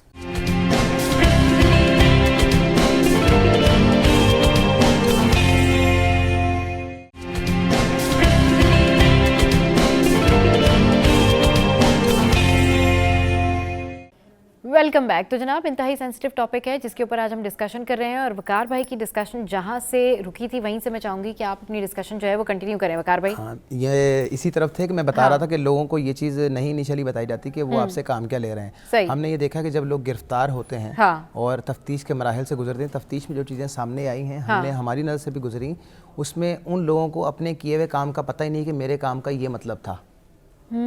उस बंदे को तफ्तीश में ये उसने बताया कि भाई मुझे तो बोला गया था कि आपको फलां जगह पर लेके जा रहे हैं, उसका मकसद जो है ना वो इस चीज़ को बचाना था, जबकि उसने अपना काम जो ले लिया, उसने इस चीज़ को बचा दिया इसकी नज़र में, लेकिन उसके मतलब तनाजुर में दूसरा उसने उससे कोई और फायदा ले लिया। जिनसे काम कराते हैं उनको हीरो बनाकर पेश करते हैं, उनको कोई और स्टोरी बताते हैं कि भाई तुम तो ये, तुम तो वो, और उसके बाद उस बंदे को भी नहीं पता होता कि वो भाई दूसरा काम लेके चले जाते हैं, वो यूज करके चले जाते हैं। तो यहाँ पर आकर तफ्तीश रुक जाती है। यहाँ पर आकर हमारे जो इदारे हैं वो फिर कासिर होते हैं इस चीज़ से कि वो इसको कैसे पता करें कि ये मामला क्या है और आगे किस चीज़ से लिंक कर रहा है। ये चीज़ें आज तक कभी भी सामने नहीं आती, लेकिन कुछ चीज़ें होती हैं, कुछ हमें पता चल जाती हैं जो कि मंजर यहाँ पर नहीं लाने की होती हैं। वो हमारी एजेंसी अपने पास रखती है इन्फॉर्मेशन, वो आपको कॉमन नहीं करते, वो ना आपसे शेयर की जाती हैं। अच्छा, उसको रोकने की वजह ये होती है कि आइंदा भी अगर वो इस पैटर्न पे काम करते तो उनको दोबारा रेड हैंडेड कैप्चर किया जाए। अगर वो पहले से शो कर दें कि हमें इसके पास से ये भी पता चला, ये भी मिला, ये भी मिला, तो उनका रूट एक्सपोज हो जाएगा,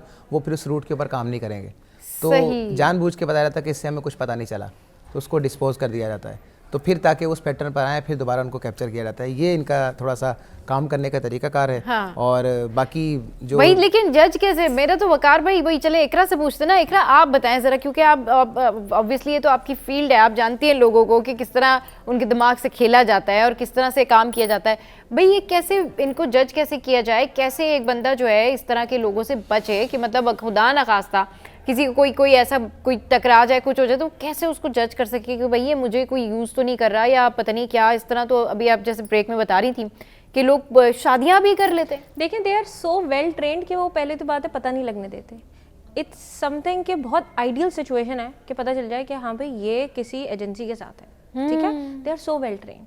ये जो हम कह रहे हैं ना, ये वो वाली चीजें जो हमने देखी हैं, पढ़ी हैं या समझी हैं किताबों से, ये इनका पता लगाना नामुमकिन है। For example, you and me sitting in a library, ठीक है, और हम में से कोई एक, मैं फॉर एग्जाम्पल हूँ और आपको मुझे जो है ना आपसे कोई काम कराना है। अब मैं आपसे बिल्कुल आराम से बैठ के ना पहले रेपो बिल्ड करूंगी, मैं आपसे सालों की दोस्ती रखूंगी। ये it's rapport building is not about a week, यानी एक हफ्ते या महीने या कुछ घंटों की नहीं। मैं रोज मिलूंगी, फिर मैं आपके घर भी जाऊंगी, मैं आपको भी बुलाऊंगी, मैं आपके साथ खाऊंगी पीऊंगी, हम घूमेंगे, पिकनिक्स पे जाएंगे, आप अपने घर की शादी में बुलाएंगी, मैं किसी की शादी हो रही होगी अपने घर पे, मैं आपको इन्वाइट करूंगी, आपको पता ही नहीं लगेगा कि व्हाट्स गोइंग ऑन, और मैं आपके थ्रू वो सारे काम करवाती रहूंगी। आपको नहीं पता चलेगा क्योंकि आप मेरी दोस्त हैं। इसी तरह लोग शादियां कर लेते हैं उस जगह पे। फॉर एग्जाम्पल, एक इलाके में रहना है अब उन्हें, ठीक है, वो कहीं से आए हैं और उन्हें एक इलाके में रहना है। अब वो उस इलाके में कितनी देर एग्जिस्ट कर सकते हैं, ठीक है। अब किसी गांव देहात में रहना है या किसी सेंसिटिव एरिया में रहना है, वो कितनी देर एग्जिस्ट करेंगे? वो क्या करेंगे? वो अपनी रेपो बिल्ड करेंगे, किसी फैमिली से मिलेंगे, दोस्त बनाएंगे, फिर उन्हीं दोस्तों में शादियां करेंगे और फिर वो वहाँ रहना शुरू हो जाएंगे। फैमिली बनेगी, बढ़ती रहेगी, किसी को पता नहीं चलेगा कि ये कौन है, और उनका काम चलता रहेगा।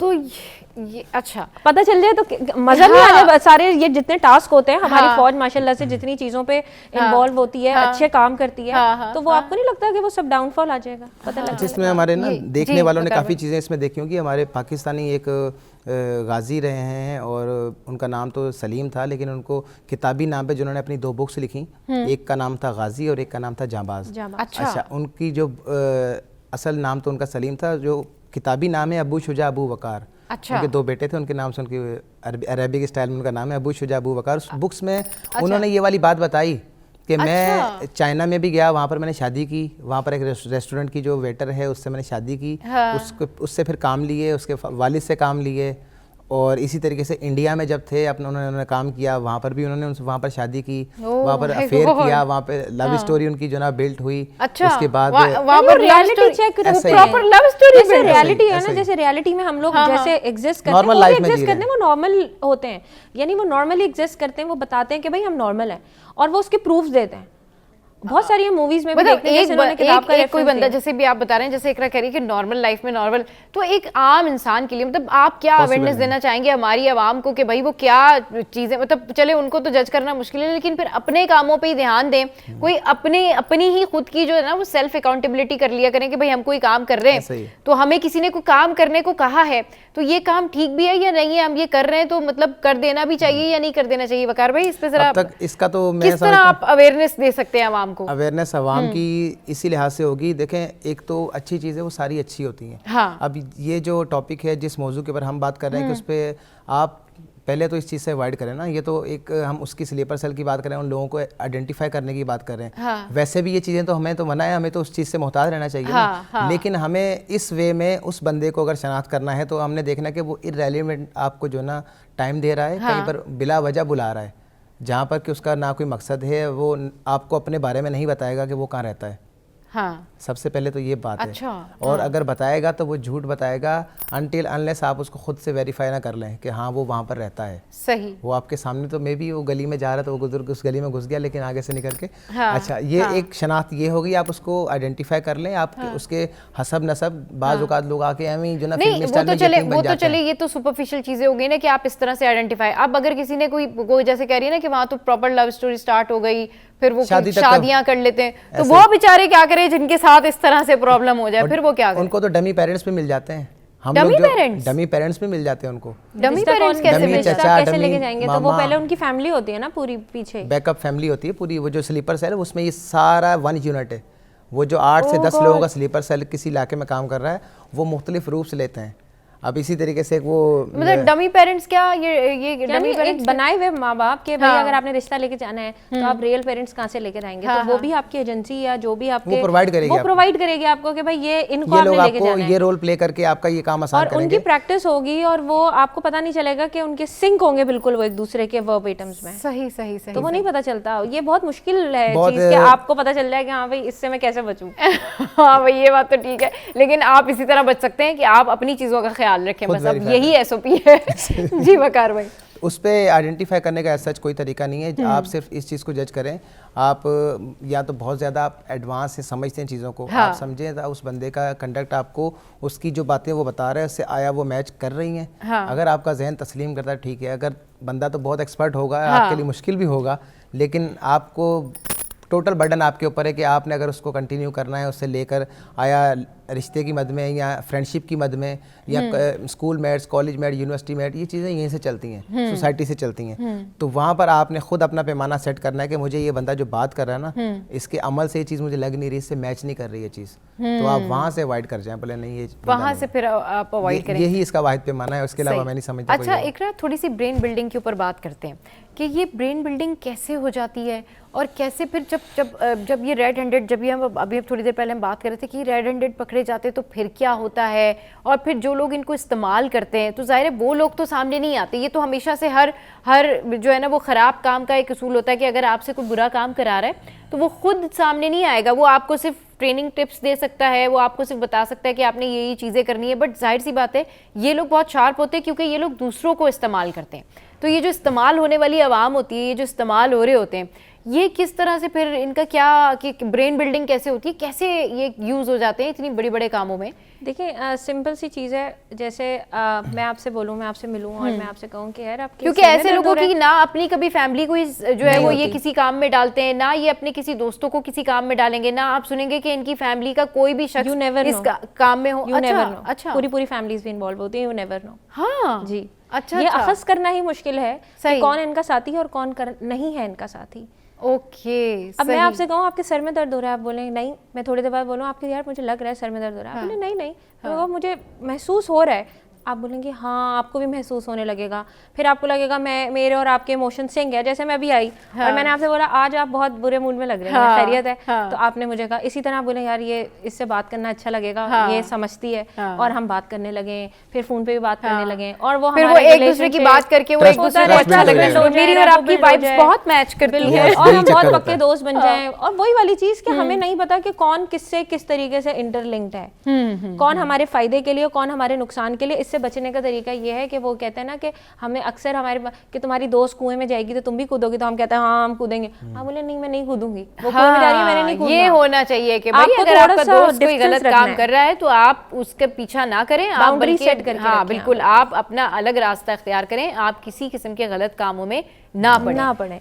वकार भाई मजीद आप इसके हवाले से मैं क्या बताना चाहेंगे कि ये किस तरह से एक्टिवेट करते हैं, क्या होता है? इसके लिए सबसे पहले मैं समझता हूँ स्टूडेंट्स की जिम्मेदारी है जो कॉलेजेस में है या यूनिवर्सिटीज़ में है, और सबसे जो बड़ा एक गढ़ है इन चीज़ों का ना, वो जहाँ से इनको कैप्चर किया जाता है, पकड़ा जाता है, वो वहीं से है। स्कूल्स आपका काम है, आप अगर पढ़ने जाएँ आप स्ट्रेट अवे वापस घर पे, या अपने एजुकेशन दूसरा आपका कोई पॉइंट है वहाँ पर जाएँ, फालतू वहाँ पर कैंटीन्स हैं, फालतू वहाँ पर जो ना वो मुख्तलिफ स्पॉट्स हैं, आप उनके ऊपर टाइम स्पेंड नहीं करें। वहाँ पर ऐसे ही लोग आएंगे, जैसा इकरा ने बताया कि आपके सर में दर्द हो रहा है या आपको ये ला दूंगा, आपको ऑफर करेंगे, यार मैं ये नहीं खा रहा, ये आप खा लो, आपको फ्री मिल रहा है, बोले यार बड़ा अच्छा दोस्त है, लड़कियां लड़कों को ट्रैप करती हैं दोनों, केसेस में, या दोनों। लड़के इसके अंदर लड़कों कोई को जेंडर ट्रैप? स्पेसिफिक नहीं है, कोई gender it's not a specific gender, नहीं है। ट्रांसजेंडर भी यूज होता है इसमें, ये भी मैं बता दूं, इसकी example कोई है। रेस नहीं है, कुछ नहीं है, इट्स हर कोई इसमें हो सकता है। अच्छा, मतलब कोई लड़का है तो वो आसानी से लड़कियों को जो है वो नहीं, लाजमी है, लड़कियां भी होती हैं, लड़कियां भी ट्रैप इसमें दूसरे एथनिक ग्रुप्स होते हैं, कल्चर्स होते हैं, रिलीजन होते हैं, ये किसी एक रिलीजन एक एरिया के लिए स्पेसिफिक नहीं है, ये ऑल ओवर द वर्ल्ड चलता है और इसी तरीके से चलता है, मतलब आप नहीं पता लगा सकते। वो उर्दू स्पीकिंग है तो उसको टारगेट उर्दू स्पीकिंग करेगा।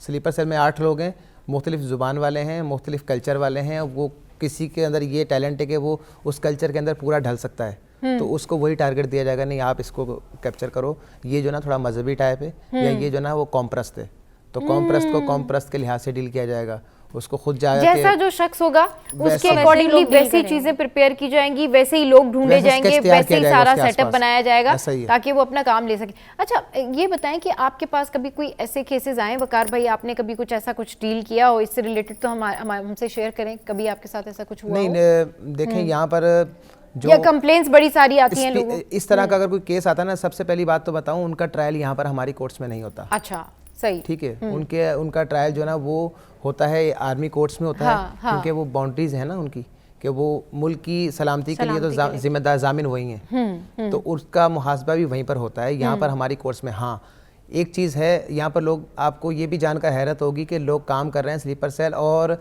वो नॉर्मल एक FIR में बंद हुए, चरस के केस में बंद हुए, वो आए, केस चलाया, जेल में गए, रिलीज होकर बाहर चले गए, उनकी दूसरी ज़िंदगी के बारे में कोई बात भी नहीं हुई, वो ना उसके ऊपर तफ्तीश हुई, उससे बात हुई स्पेसिफिक एलिगेशन की जिसके ऊपर उसकी FIR है, वो जेल में गया, हमने उसकी जमानत करे, हमें नहीं पता वो स्लीपर सेल है, वो चला गया आराम से, जाके दोबारा वो अपना जेल काम में भी शुरू कर किसी दिया। मकसद से ही गया होगा, हाँ, जो उसने इतनी FIR का डाली अच्छा, था, हाँ, वो उसका अच्छा, मकसद ये वाली है, रियली वो उसका जानबूझ के मकसद भी- था कि मुझे जाना है जेल में और इसी स्पेसिफिक जेल में जाना है, तो मुझे उसी एरिया में ये जो है ना मिसकंडक्ट करना है, कि बहुत ताकि बड़ा मैं पकड़ा इसके जाऊं। लिए आपको 1 घंटे का कम से कम 2 घंटे का प्रोग्राम चाहिए। ओह गॉड, उसके ऊपर वाकई आप सही, चीजें ये करें, तो इसमें जो है बहुत ना, सारी मतलब चीजें ये हैं। प्रोग्राम तो चलता जाए और ये सारे जो है ना वो ट्रिक्स खत्म नहीं हो। मतलब मुझे जान के हैरत हुई एकरा से कि भाई वो जेल भी गया होगा तो किसी मकसद के लिए गया होगा, खुद बंद करवाते हैं अपने आप को, खुद बंद करवाते हैं, जानबूझ के उनको पता है कि इस स्पॉट पे जो ना इस टाइमिंग में पुलिस खड़ी होती है, तो वहां से मुझे जानबूझ के यही करना है, गुजरेंगे। मुझे ऐसा मिसकंडक्ट करूं, ऐसा बिहेवियर शो करूं, मुझे पकड़ें, मुझे रखें, मैं छोटे इतने मोटे दिन तक allegation। रहूंगा, फिर कोई नॉर्मल जो भी मगर इन इतना cases इतना के- सब कुछ किस लिए? मतलब कोई वाकई कोई ब्रेन के ऊपर, कोई दिमाग पे कोई असर हो जाता है, task प्रॉब्लम हो जाती है, क्या हो टास्क है, एम जाता है है? इनके।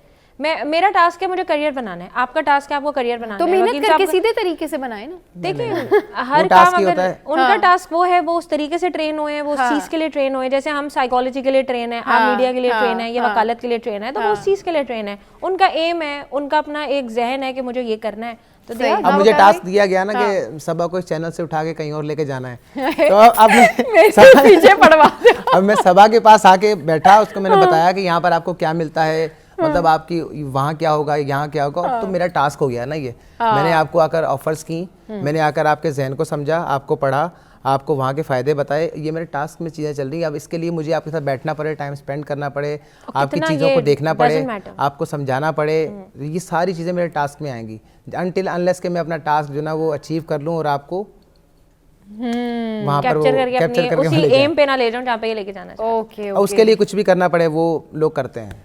अच्छा जी, बताने चलिए का जी, मकसद एक कॉलर ने हमें ज्वाइन किया है। अस्सलाम वालेकुम, कौन बात करे, कहाँ से? वालेकुम सलाम, अली बात कर रहा हूँ कराची से। जी जी बोलिए। अच्छा, प्रोग्राम आपका बहुत अच्छा चल रहा है, मैं देख रहा हूँ, बात भी सुन रहा था मैं। Thank you. और तमाम यानी बिल्कुल ऐसा ही है, हमारी सोसाइटी में भी सब कुछ हो रहा है, लेकिन जो आपके माहिरीन बैठे हैं, एक्सपर्ट हैं, तो इनसे मैं पूछना चाह रहा हूँ आखिर की क्या वजूहत है कि ये सब क्यों हो रहा है यहाँ पे? क्या कवानीन का अमल दरामद नहीं है? ठीक है, जो कवानीन तो बने हुए हैं सबके सामने यहाँ पे, क्या उन पे अमल दरामद नहीं होता है? ये सिर्फ इस वजह से मामला क्या हो रहा है? अच्छा ठीक है, ओके, लिए आपका क्वेश्चन आ गया। वकार भाई वो कहते हैं कि कोई कवानीन का इस चीज़ से कोई ताल्लुक नहीं है। अच्छा, देखिए कवानीन हमारे पास चोरी के भी हैं, मर्डर के भी हैं, कवानीन होने से कोई जुर्म नहीं रुकता, चलता रहता है, हाँ, जब तक कि उसको पकड़ा ना जाए और उसका ट्रायल ना किया जाए, चीज़ें चलती हैं। आप देखते हैं अब 302 है, मर्डर का एक वो कवानीन मौजूद हैं, उसके ऊपर ट्रायल भी होता है, क्या कत्ल रुक जाते हैं, क्या इदारे उसके ऊपर काम नहीं करते, गिरफ्तारियां तो होती हैं, ट्रायल होते हैं, उनके केसेस चलते हैं, इन चीज़ों के ऊपर भी कवानीन मौजूद हैं। मैंने आपको बताया कि इनका ट्रायल यहाँ पर नहीं होता, हाँ। इनको वहाँ पर ट्रायल इनका खुद करती है, हमारी आर्मी करती है, वो वहाँ पर इनके केसेस चलाते हैं, फौजी अदालतों के अंदर केस चलते हैं। और इसके अलावा अगर वो इनके जो मैंने बताया कि वो चीज़ें ऐसी सेंसिटिव होती हैं कि वो हमारे लिए नहीं होती, वो आम आवाम के लिए नहीं होती, उनको पब्लिश नहीं किया जाता, प्रेस रिलीज में वो चीज़ें नहीं बताई जाती। चलिए जी, बहुत शुक्रिया इकरा और वकार भाई हमारे साथ मौजूद थे, और बहुत ही सेंसिटिव और बहुत वास्ट टॉपिक जो आज हमने डिस्कस किया आपके साथ। और मकसद यही होता है कि हर टॉपिक से आपको अवेयरनेस दे सकें, चाहे हमारा जो भी टॉपिक हो, हम चाहते हैं कि जी आपको अवेयरनेस हो और आप अपनी लाइफ में अवेयर रहें, खुश रहें। और आपने यही अब हमने ये सारी डिस्कशन की कंक्लूजन यही है कि आपने अपने आप को ठीक रखना है, चाहे कुछ भी हो जाए, आपको कितनी भी बड़ी फाइनेंशियल प्रॉब्लम्स हों, दीगर इशूज़ हों, लेकिन आपने किसी की बातों में आके कोई भी गलत एक्टिविटी में नहीं पड़ना, इससे आपका अपना पूरा फ्यूचर ही डिस्ट्रॉय हो जाता है। तो आपने खुश रहना है और हेल्दी रहना है और किसी की बातों में गलत एक्टिविटी में नहीं आना। तो शो में यहाँ वक्त तो एक ब्रेक का, ब्रेक के बाद जब वापस आएंगे तो फिर आपकी मुलाकात कराते हैं एक बहुत ज़बरदस्त आर्टिस्ट से। Stay with us, keep watching city at 10।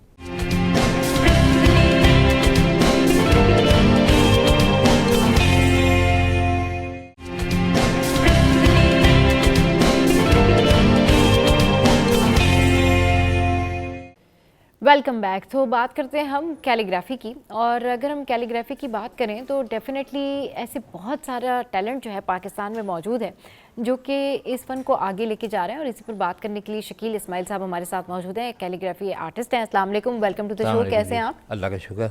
अच्छा, ये जो आपका ये ओवरऑल एक पूरा हम देख रहे हैं कि ज़बरदस्त आपकी पेंटिंग्स हैं, ज़बरदस्त आपका काम है। सबसे पहले तो जो ये आप इसके बारे में बताएं कि ये क्या है, ये जो आप कह रहे हैं कि रिपीटेशन में इसमें क्या लिखा हुआ है?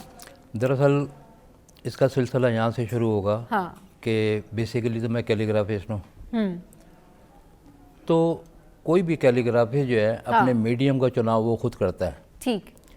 तो मेरा मीडियम चूँकि एक्रेलिक ऑन कैनवस भी रहा है और सम टाइम मेटल वर्क पे भी मैंने काम किया है। ठीक।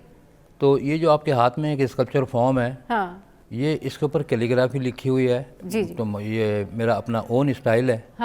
और इसकी कंपोजिशन आपके सामने, इसमें सेमी प्रेशियस क्वार्ट्स लगे हुए हैं इसके अंदर। सही। और सम टाइम इसी तरह डिफरेंट कंपोजिशन स्कल्पचर में मैं छोटे और बड़े स्कल्पचर में ये बनाते रहे। सही। ठीक है। अच्छा, तो ये वाली जो आपकी पेंटिंग है, अगर ये दिखाएं तो ये बड़ी ज़बरदस्त आपने कैलीग्राफी की हुई है। ये आपको जब आप इसको बनाने के लिए बैठते हैं या आप सोच रहे होते कि अभी मैंने क्या लिखना है और क्या करना है, तो कैसे थॉट आता है पहले, फिर आप सोचते हैं कौन से कलर्स जो हैं वो इस्तेमाल करने हैं? ये क्योंकि बड़ा मुश्किल काम है, मतलब अगर कोई नॉर्मल पेंटर हो ना वो ये नहीं कर सकता, इसके लिए वाकई बड़ा टैलेंट चाहिए ये करने के लिए, और बड़ा सोच समझ के कि भाई मैंने आज क्या लिखना है या मैंने क्या जो है वो आज कैनवस पर जाकर कौन से कलर्स के साथ में लिखना है, ये ज़रा बताएं।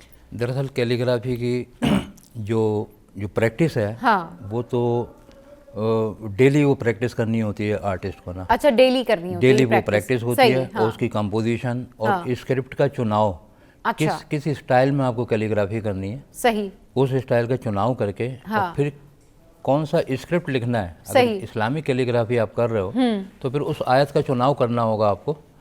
उसके बाद फिर उसको कंपोज करना होगा आपको, ठीक, थ्रू कलम। अच्छा, जो क्लासिकल जो तरीका है, सही, उसके थ्रू आपने उसको काम करना है। सही। और उसके बाद फिर वो आपका अगर मीडियम ऑयल ऑन कैनवस है या एक्रेलिक ऑन कैनवस है, एक बात याद रखें कि सबसे पहले कॉन्सेप्ट है पेंटिंग का। अच्छा, सबसे पहले आपका आइडिया क्या है, कॉन्सेप्ट क्या है।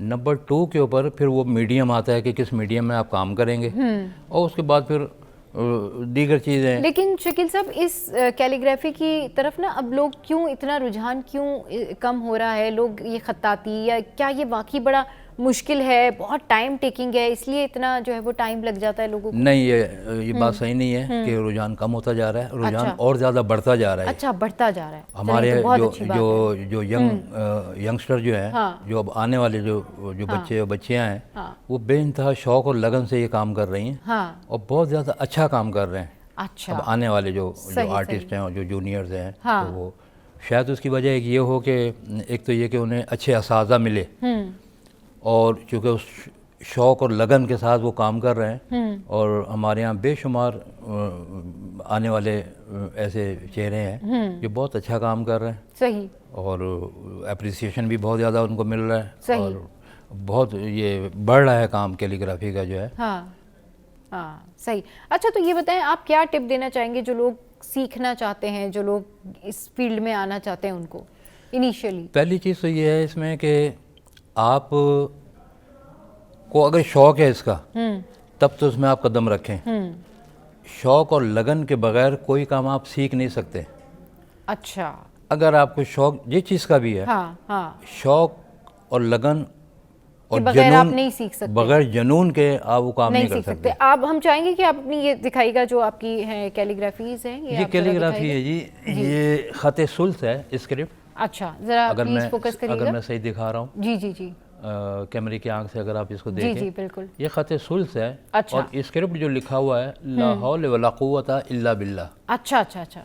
और उसकी कंपोजिशन ये ऐसी है जिससे पहले इस अंदाज में नहीं लिखा गया। हाँ सही। तो लिखने वाले का इतना रिसर्च होना चाहिए और इतनी स्टडी होनी चाहिए कि वो उसको डिफरेंट अंदाज से भी लिख ताकि सके। इंटरनेशनली उसकी नॉलेज में होना चाहिए कि ये स्क्रिप्ट इस अंदाज में पहले लिखा गया है या नहीं लिखा गया है। सही। तो ये एक अछूता कंपोजिशन है। सही। और कलर स्कीम आपके सामने है। ऊपर टॉप के ऊपर जो है वो एक मश्क है। हाँ। जो आमतौर पे जो कैलीग्राफिस्ट है जी जी, वो पहले सादे कागज़ के ऊपर उन हरूफ को लिखने की प्रैक्टिस करता अच्छा, है। अच्छा, अच्छा। उसके बाद जब वो कहता है कि हाँ यार ये सही हो गया है, मैच्योर हो गया, तो फिर वो असल स्क्रिप्ट की तरफ आके फिर उसको वो ड्रॉ करना शुरू होता है। सही। दूसरी वाली दिखाइएगा आप। दूसरा पेंटिंग जो है ये मुझे दे दीजिए।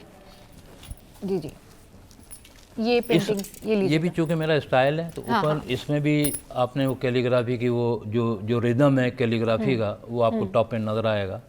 और सेंटर में जो है वो या रब लिखा हुआ है और या रब 3 टाइम्स लिखा हुआ है ऐसा राउंड के अंदर। जी जी, तो ये या रब की कंपोजिशन और जस्ट लाइक एक मोटिव ये बन गया है ये। हाँ हाँ। और लेफ्ट के ऊपर अगर जहाँ मेरा ये हाथ है, अगर ये यहाँ देखें जी जी, तो ये 4 टाइम्स अल्लाह लिखा हुआ है। हर तरफ से ये रीडेबल है। सही। और ये समझ लें कि ये एक बार कोड है ये, जस्ट लाइक ना। ठीक ठीक, बिल्कुल। हाँ ये देख सकते हैं हम इस तरफ लिखा हुआ ये दिखाइएगा। दूसरी वाली पेंटिंग दिखाइएगा जी। इसमें भी वही स्क्रिप्ट नीचे आपको नजर आएगा। जी जी जी। और इसमें ये 3 टाइम्स मोहम्मद लिखा हुआ है खत दीवानी में। जी जी, आपको नजर आ रहा होगा 3 टाइम्स मोहम्मद ऐसा राउंड में। हाँ। और बीच में सल्लल्लाहु अलैहि वसल्लम लिखा हुआ है। सही। और इधर वही बार कोड है हमारा और 4 टाइम्स अल्लाह। हाँ। नीचे वो कैलीग्राफी का मश्क है। जी जी, ये सही। ये वही आपने ये देखा कैलीग्राफी जो कैनविस के ऊपर है ये। हाँ जी बिल्कुल, ये हमने देखा और ये बहुत ज़बरदस्त तरीके से बनाया। अच्छा कितना टाइम लग जाता है ये करने में? एक अगर आपने बनाना है तो फिर कितना टाइम लग जाता है कैलीग्राफी अगर आपने करनी है? बात ये कि ये एक जुनून की कैफियत है। हाँ। जब मैं स्टूडियो में काम कर रहा होता हूँ, हाँ। तो आगे उसकी लिमिट नहीं है कोई कि ये मुझे 2 घंटे में करना है या मुझे 4 घंटे में करना है। जब वो काम शुरू हो गया तो जब वो उसमें इतना अल्लाह ताला ने कुरानिक कैलीग्राफी में इतना सुरूर रखा है कि एक ये इबादत का दर्जा रखता है। जी जी, यही वजह है कि दुनिया में कोई कौम मुसलमानों के साथ फ़न कैलीग्राफी में मुसलमानों की हमसरी का दावा नहीं कर सकते। अच्छा अच्छा अच्छा। तो बेशुमार मुसलमान खतात गुजरे हैं जिन्होंने अपने खून जिगर से इस फ़न को परवान चढ़ाया है। सही। और वो फ़न आज भी अपनी आबोताब में ज़िंदा है जी, जिस पे अब मौजूदा जो कैलीग्राफिस्ट हैं उस पर बेइंतहा और बहुत अच्छा काम कर रहे हैं। चलें जी, बहुत शुक्रिया आप शकील इस्माइल साहब हमारे शो पर आए। और जिस तरीके से आज हमने ये देखी है कैलीग्राफी, ये वाकई बहुत अमेजिंग है और ये वाकई बड़ा मुश्किल होता है इस तरह से जो है वो काम करना और इस तरह से सोचना, फिर प्रेजेंट करना, फिर लफ्ज़ों को चुनना, फिर लिखना। तो दैट्स रियली अमेजिंग। तो अभी शो में यहाँ वक्त एक ब्रेक के बाद जब वापस आएंगे तो फिर मज़ीद जो है वो शो को आगे बढ़ाएंगे। Stay with us, keep watching city at. तो जनाब सजल अली को हमने जो है वो बर्थडे विश की और शो का टाइम एंड अप हो गया है और हम आपसे चाहेंगे इजाज़त। आज के शो से जो है वो फ़िलहाल इतना ही। देखते रहिए सिटी एट 10।